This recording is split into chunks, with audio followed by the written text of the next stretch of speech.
तो कल सीबीएसई का 12th क्लास का फिजिक्स का बोर्ड का एग्जामिनेशन है और ये कुछ फिल्टर क्वेश्चन है। ये यहाँ पे फर्स्ट बुक के कुछ क्वेश्चन हैं और सेकंड बुक के कुछ क्वेश्चन हैं जो कि इतने इंपॉर्टेंट है कि इनके बिना आपका पेपर नहीं बन सकता। तो एक बार लास्ट टाइम पे अगर जिसने काफी टाइम से कुछ चीज पढ़ा नहीं है तो ये कर सकता है और जिसने पूरे साल मेहनत करी है तो वो भी इसको कर सकता है। इसमें से मोस्ट ऑफ द क्वेश्चन इन्हीं टॉपिक्स में से बनेंगे, ठीक है। तो आपको किस तरीके से पढ़ना है मैं आपको बता देता हूँ। तो फर्स्ट क्या है, फर्स्ट बुक में से Gauss's theorem and it's numerical and its application. Gauss's theorem क्या होती है आपको पता है, कोई भी एक क्लोज लूप है, कोई भी एक क्लोज लूप में उसमें जो चार्ज, गॉसेस थ्योरम दो चीजों में रिलेशन बताता है, एक तो चार्ज में और इलेक्ट्रिक फील्ड में रिलेशन बताता है। चार्ज और इलेक्ट्रिक फील्ड में रिलेशन बताता है कि किसी भी क्लोज लूप का जो इलेक्ट्रिक फ्लक्स होता है वो 1/ε0 टाइम्स होता है चार्ज के। और इससे रिलेटेड बहुत सारे एप्लीकेशंस हैं, जैसे एक वायर है, वायर में पॉजिटिव वायर है, उसमें इलेक्ट्रिक फील्ड इंटेंसिटी निकालनी पड़ती है, और एक थिन शीट है उसमें भी इलेक्ट्रिक फील्ड इंटेंसिटी, और एक स्पेयर में भी इलेक्ट्रिक फील्ड इंटेंसिटी। इससे रिगार्डिंग न्यूमेरिकल आ सकता है कोई भी, जिसमें आपको इलेक्ट्रिक फ्लक्स की वैल्यू दी होगी और आपको कुछ चीज निकालना होता है, या फिर इलेक्ट्रिक फ्लक्स की वैल्यू, इलेक्ट्रिक फ्लक्स के लिए आपको एक एरिया दिया होगा या उसके कुछ वेक्टर फॉर्म में कुछ टॉपिक्स दिए होंगे जिससे आपको इलेक्ट्रिक फ्लक्स निकालना होगा। ऐसा कोई न्यूमेरिकल बन सकता है। सेकंड टॉपिक है parallel plate capacitor. Parallel plate capacitor का फॉर्मूला होता है आपका C/E/A/d। ये पैरेलल प्लेट जो होती है, कोई दो पैरेलल प्लेट के बीच में कितना चार्ज स्टोर होता है, ये किन किन बातों पे निर्भर करता है, तीन बातों पे। एरिया पे, अगर उनका एरिया आपने बहुत ज्यादा कर रखा है, एरिया अगर ज्यादा है तो उसका कैपेसिटर भी क्या होगा, ज्यादा होगा, ठीक है।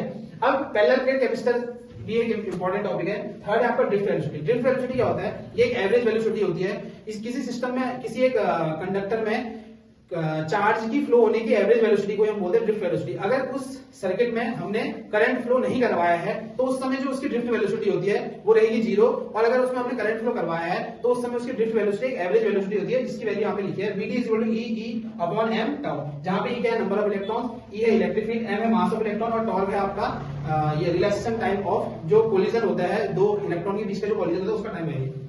थर्ड है सेल सीरीज एंड पैरेलल। इससे पहले और उससे पहले भी इससे न्यूमेरिकल आ चुके हैं, ठीक है। सीरीज और पैरेलल में, सीरीज और पैरेलल में सेल का क्या वो कॉम्बिनेशन होता है। तो सीरीज कॉम्बिनेशन और पैरेलल कॉम्बिनेशन में सबसे पहले क्या है, सेल क्या होता है, सेल के अंदर क्या होता है, एक इंटरनल रेजिस्टेंस होता है और इसके अंदर एक ईएमएफ होता है। ईएमएफ और इंटरनल रेजिस्टेंस को मिलाकर हमने उसमें सीरीज कॉम्बिनेशन में करंट निकालनी है और पैरेलल कॉम्बिनेशन में करंट निकालनी है। इसके साथ साथ इसमें एक और चीज है जिसको हम बोलते हैं मिक्स्ड। सीरीज कॉम्बिनेशन और पैरेलल कॉम्बिनेशन से मिक्स्ड बना हुआ हो तो मिक्स्ड कॉम्बिनेशन में हमने ये निकालना होता है, ठीक है। इसका force between two parallel wires, ये भी बहुत इंपॉर्टेंट है। इससे पहले भी न्यूमेरिकल आ चुका है। जैसे एक वायर ऐसे होगा, एक वायर ऐसा होगा। मान लो कि इसमें करंट ऊपर को जा रही है और इसमें करंट नीचे को जा रही है, तो आपको पता है इसमें करंट ऊपर को जा रही है तो इसका मैग्नेटिक फील्ड क्या होगा, राइट हैंड थंब रूल से निकाल दिया, करंट की डायरेक्शन मैग्नेटिक फील्ड यहाँ पे क्रॉस कर जाएगा, यहाँ पे डॉट जाएगा, यहाँ से अंदर को, यहाँ से बाहर को। तो इसके लिए जो मैग्नेटिक फील्ड है वो आगे वाली वायर के लिए एक्सटर्नल मैग्नेटिक फील्ड बन जाएगा, ठीक है। तो एक्सटर्नल मैग्नेटिक फील्ड बन जाएगा तो इसमें फोर्स की डायरेक्शन हम निकाल देंगे। तो हम ये देखते हैं कि दो तार में जब सेम करंट होता है तो वो अट्रैक्ट होते हैं, अलग अलग करंट होता है तो रिपेल होते हैं। ये चीज हमें पता चलेगा फोर्स बिटवीन पैरेलल वायर। इसमें से कोई भी न्यूमेरिकल भी आ सकता है। अब आता है टॉर्क वाला लूप। कोई भी सर्कुलर लूप है या फिर एक नॉर्मल लूप है, इस तरीके से ये भी एक लूप हो सकता है। लूप मतलब कोई भी बंद चीज है, उस बंद चीज में करंट फ्लो हो रही है तो इसमें क्या लगेगा, एक फोर्स लगेगा जो कि मान लो कि अंदर को डायरेक्शन लगेगा, ये बाहर को लगेगा, जो इसको कर देगा घुमा दे। तो जो कपल फोर्स होते हैं उसको हम बोलते हैं टॉर्क।